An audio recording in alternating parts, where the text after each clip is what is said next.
Welcome to my channel, Purposeful Play, where I talk about all things early childhood education. I'm Danielle, and today I want to talk to you about some very inexpensive or free activities, learning experiences that you can set out and create for your children during their choice time. So let's get started.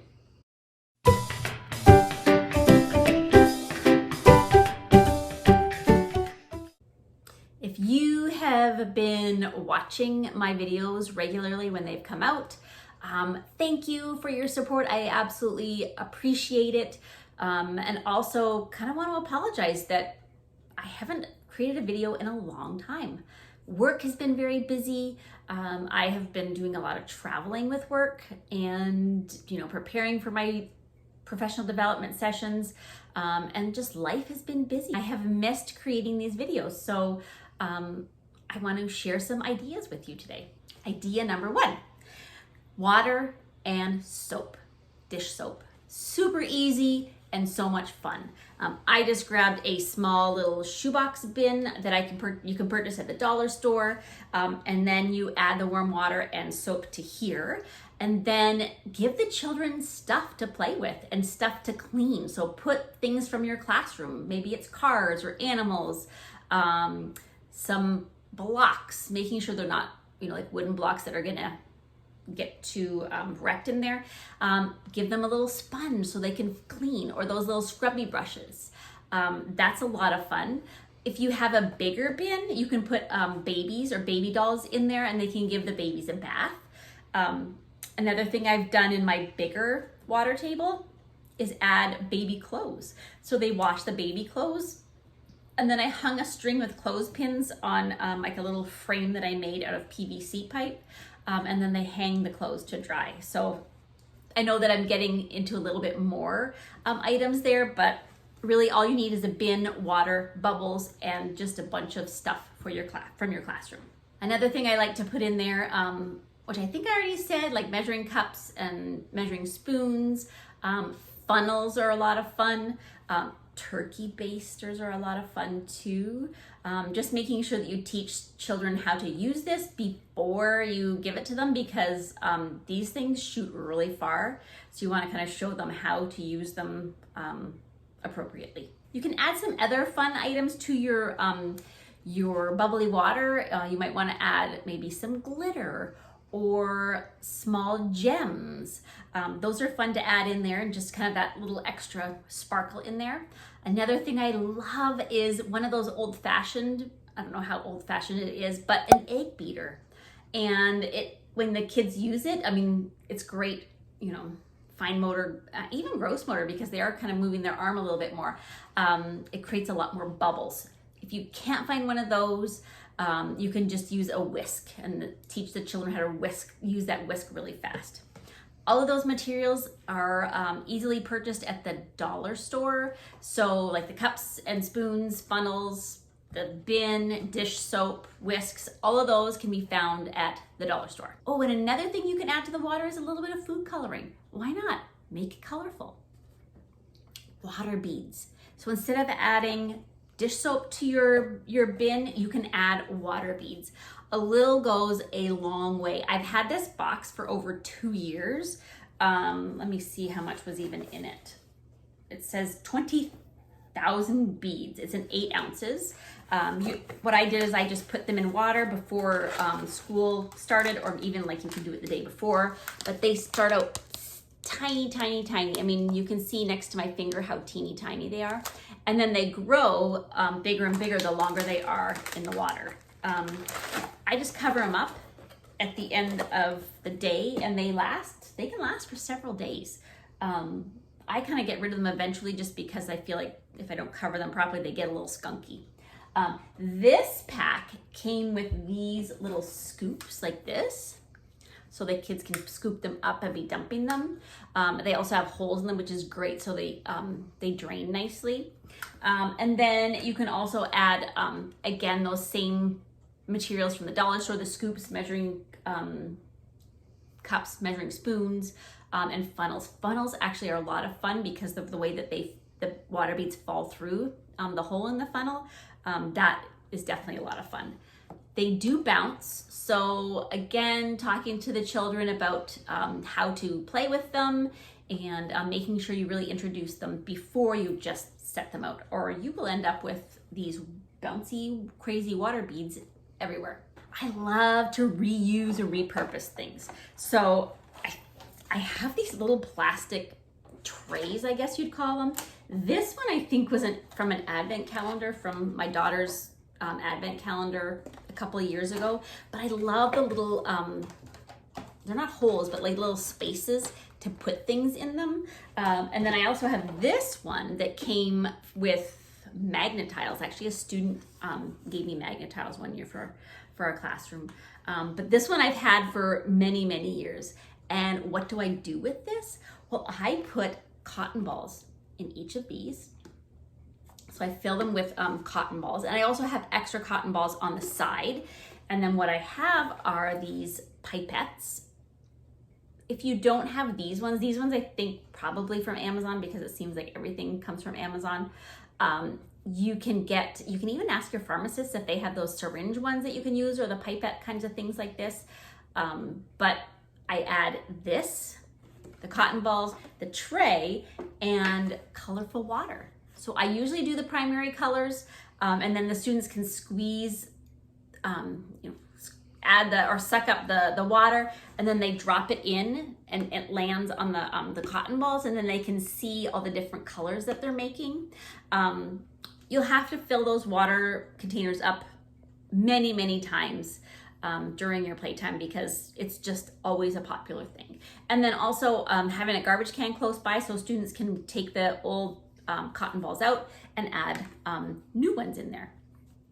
If you don't have cotton balls, you can also use paper towel. So laying out a couple of layers of paper towel and letting them just mix the colors on their paper towel is a lot of fun too. So keep these fun things. I know they take up a lot of room, but I have gotten so much use out of this.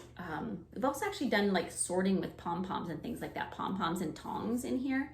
But this one, I don't know, it's just been a great fun. I thought of another thing that I've done with this, adding a little bit of baking soda in each of these, and then the colored water. So instead of pom-poms, putting baking soda in them, but instead of having colored water, you have vinegar with a little bit of color in it. And then you get to see what happens. The students get to see what happens when they're adding the vinegar to this. If you don't have one of these, you can also just put it out on a tray and sprinkle on some vinegar, sprinkle on some baking soda on that. But I don't know, it's a fun thing to experiment with. Another activity using stuff that has been either found in nature or things that students have brought in is just creating designs, putting out these loose parts. I've got some seashells, some rocks. I have some little gems. They're not actually here right now, but those gems, those colorful stone gems you can get at the dollar store. My mind is going through my junk drawer, so I'm thinking like paper clips, rubber bands, twist ties. What else would you have in your junk drawer? Nuts and bolts and screws. So anything you can think of, and just putting out, I call it maybe a canvas, just a place to start. You can use like the blackboard like this. You can use pieces of paper. I found these cork rounds at IKEA. I think they came in a pack of 3. They're actually pretty sturdy. Used them for several years and they didn't get wrecked. But let the children start creating designs or faces on here. I know one year we were talking about emotions, and so I put photos out of real children and their feelings, and then I had just a bunch of stuff, and then the students were creating their little feelings faces with all kinds of loose parts. So yeah, just put out junk and see what happens. I was gonna count all these activities, but I kind of forgot to. So there's a bunch of them. Here's another one. Using the same junk that you have. Usually this works best if you have all the same items that are the same size. I've talked about this game in a video about small groups before, but you take a cup I just have these tiny little Dixie cups, but you can use, plastic cups or solo cups or whatever you want. Could be even be like plastic containers, like sour cream containers or yogurt, anything that you have. And you have a dice, 1 or 2, and then students take turns rolling the dice, and then they take that many number of things and they put it in their cup, and they see if they can keep rolling to fill their cup. So that's a really fun one. Again, if you're using recycled containers and loose parts, this is a game that costs you nothing, except for the dice. You do need to have a dice. What else can you do with these cups? Well, let me tell you. They can be used for building. So if you're doing a study on buildings, put these out with other recycled materials like cardboard, paper towel rolls, string, plastic containers, anything really that's from your recycling bin, and see if students can create some kind of structure without it falling over. So we're asking them to create a really stable structure, and they can do it, however they want. Of course, I'm making like the traditional little pyramid kind of thing, but see how they can build them. Well, let's keep using these cups for another idea. These ones were used, we're learning about some teen, and higher numbers, but putting these cups on the table, and choose numbers that that your students are working on. Maybe you have a group of students that you really want them being able to identify those teen numbers, or if you have students that maybe need the lower numbers, 1 to 5, you can write whatever numbers on your cups, and then you put them down on the table. I would say like no more than maybe 5 cups. I guess you could do more, but I've never done more than that. And then you need a piece of stuff. Maybe it's gonna be a rock from your loose parts collection. They take turns hiding it under a cup. And so let's say if I was the one that hid it, then the student would say, is it under number 2? And so they have to recognize what the number 2 looks like, and so do I. And so then I'll flip it over and nope. And then everybody gets a turn hiding things under the cup. I think I just called that game maybe Where Is It? I'm not sure, but you can make up your own thing. But again, a game super simple with cups. Your art area does not need to have expensive materials. Scissors, glue, something to color with, paper if you can get it, and then recycled materials. Recyclable, whatever you can find in your recycling box. Save it and bring it in, because those children can be creating the most amazing things with stuff that was going to be thrown out anyway. So ask families to start bringing those things in. As they're coming in, have your students help you sort them.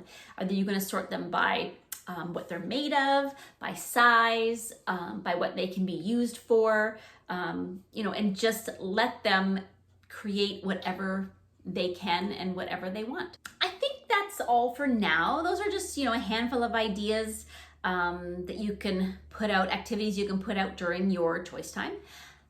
You'll notice that most of those activities are open-ended. So there's really, you can do anything with them.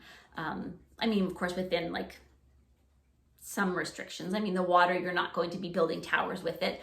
But there's a lot of exploration that can happen during those activities. If an adult is sitting with the children, that's when they can be talking about, what's happening. I wonder why this happened. What do you think would happen if you did this?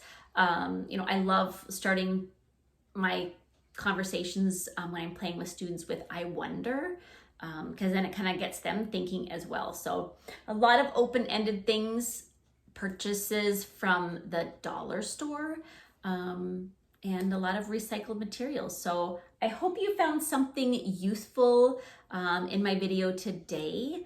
I really appreciate you guys watching. If you like this, give it a thumbs up, and also put a comment down below. Maybe you have an idea, some materials that you've received, or a acquired that are free or inexpensive, put your ideas in the comments down below. And that's it. Thanks for watching and have a happy day.